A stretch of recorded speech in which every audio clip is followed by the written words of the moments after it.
नमस्कार भक्तजनों, भगवान शिव को श्रावण मास अत्यंत प्रिय है और इस पवित्र श्रावण मास में उनकी प्रसन्नता के लिए शिव महात्म्य का पठन करना चाहिए या फिर उसको सुनना चाहिए। तो चलिए इस सावन मास की पूर्व संध्या से हम शिव महात्म्य का आरंभ करते हैं और इस अत्यंत पवित्र श्रावण मास में भगवान शिव की पूजा आराधना करते हुए हम प्रतिदिन आप सबके लिए शिव महात्म्य की कथा लेकर आएंगे, जिसका श्रवण करके आप भगवान शिव को प्रसन्न कर सकते हैं और विशेष पुण्य अर्जित कर सकते हैं। शिव महात्म्य की कथा सुनने के कुछ नियम बताए गए हैं। पहला नियम यह है कि शिव महापुराण की कथा का पठन या श्रवण पूर्ण श्रद्धा और विश्वास के साथ करना चाहिए। इसमें किसी भी प्रकार की शंका या संशय नहीं होना चाहिए।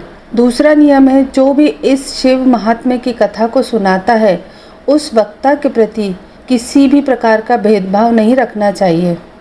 तीसरा है, इस शिव कथा का शुरू से लेकर अंत तक श्रवण करना चाहिए।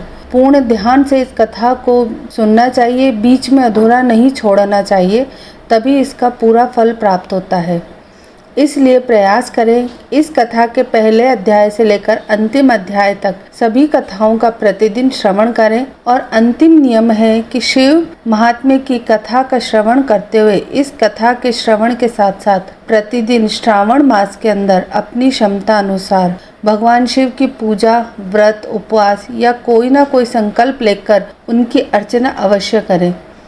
इस प्रकार नियम पूर्वक और पूर्ण श्रद्धा से जो भी व्यक्ति इस शिव महात्म्य की कथा का श्रवण करता है या उसका पाठ करता है, उसे भगवान शिव की विशेष कृपा प्राप्त होती है। उसके पूर्व जन्म के सभी पापों का नाश होता है और इस जन्म में उसकी उद्धव गति होती है। तो चलिए आज से हम शिव महात्म्य की कथा का आरंभ करते हैं। पहला अध्याय, सूत जी का कथन। एक बार सूत जी शौनक तथा अन्य ऋषिगण की सभा में पधारे। सूत जी ने उन्हें आदर पूर्वक प्रणाम किया और बैठने के लिए आसन दिया।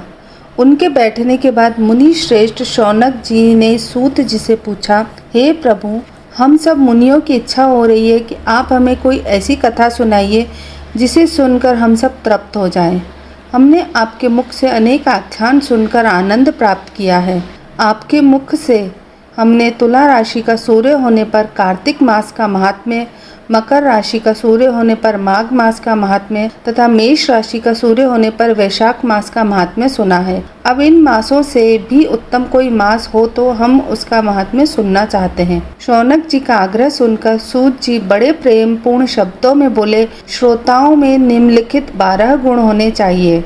दंभ रहित, आस्तिक बुद्धि, शठता रहित, परमात्मा में भक्ति, भगवत चर्चा सुनने की तीव्र इच्छा, नम्रता, ब्राह्मण भक्त, सुशील स्वभाव, धैर्यवान, पवित्र, तपस्वी तथा दोषारोपण रहित।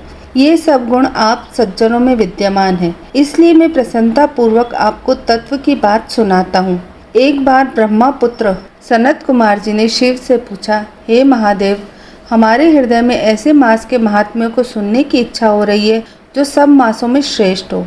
उस मास में कर्मों के करने से अनंत फल की प्राप्ति हो। संसार के कल्याण के लिए ऐसे मास के सभी धर्मों का वर्णन विस्तार पूर्वक बताने की कृपा करें। भगवान शिव ने सनत कुमारों की इच्छा जानकर कहा, वर्ष के 12 महीनों में श्रावण मास मुझे सबसे अधिक प्रिय है। पूर्णिमा को श्रावण नक्षत्र का योग हो जाने से इस मास का नाम श्रावण पड़ा है। श्रावण मास में सिद्धि प्राप्त होने के कारण इस मास का नाम श्रावण पड़ा। आकाश के समान स्वच्छ हो जाने से नभा नाम कहा है। श्रावण मास के फलों को कहने के लिए ब्रह्मा जी हुए, इसका महात्म्य देखने के लिए इंद्र हुए और भगवान अनंत ने इसके फल को कहने के लिए 2 सहस्त्र जिह्वा धारण की थी।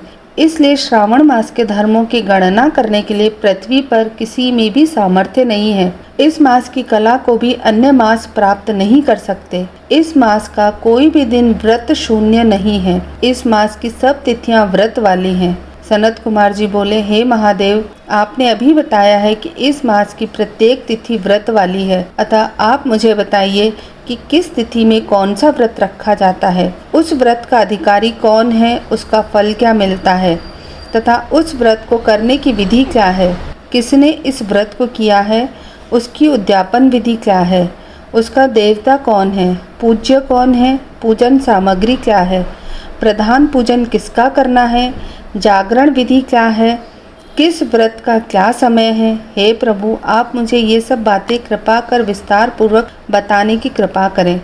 श्रावण मास आपको क्यों प्रिय हुआ, इसे पवित्रतम किस कारण से कहा गया है, इस मास में कौन अवतार उत्तम माना गया है, इस मास में कौन सा अनुष्ठान करने योग्य माना गया है। हे प्रभु, आप सब प्राणियों के लाभार्थ मुझसे कहें।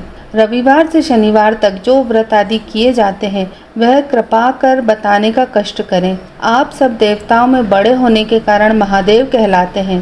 पीपल के पेड़ में तीनों देव ब्रह्मा, विष्णु और महेश का निवास कहा गया है, उसमें भी आपका निवास सबसे ऊपर कहा गया है। आप कल्याण रूप होने के कारण शिव, पाप नाशक होने के कारण हर कहलाते हैं। शरीर में गणेश जी का अधिष्ठान रूप 4 दल का मूलाधार नाम का चक्र है, उसके ऊपर 6 दल का ब्रह्मा जी का अधिष्ठान नाम का दूसरा चक्र है, सबसे ऊपर 10 दल का भगवान विष्णु का मणिपुर नामक तीसरा चक्र है, चौथा चक्र हृदय में 12 दल का अनाहत नाम का है। इस चौथे चक्र में आपकी स्थिति कही गई है। आपका निवास सबसे ऊपर होने के कारण आपको मुख्यतः कहा गया है, इसलिए आपका पूजन करने से पंचायतन का पूजन हो जाता है।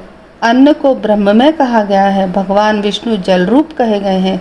जब आप उस अन्न और जल को ग्रहण करते हैं तो आपकी प्रवीणता में किसी को लेश मात्र भी संदेह नहीं रह जाता।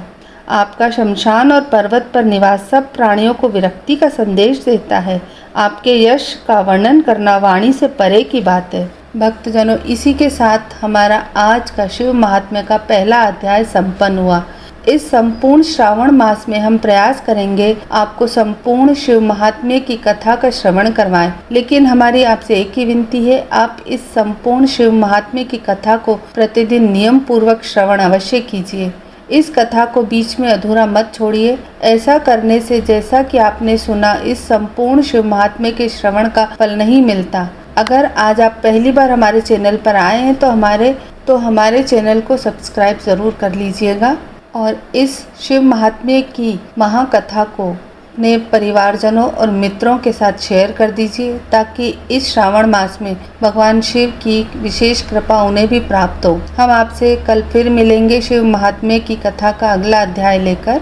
हर हर महादेव, जय श्री महाकाल। दोस्तों, अगर आपको हमारी ये कथा अच्छी लगे तो इस वीडियो को लाइक करिएगा और हमारे चैनल को सब्सक्राइब ज़रूर करिएगा। धन्यवाद।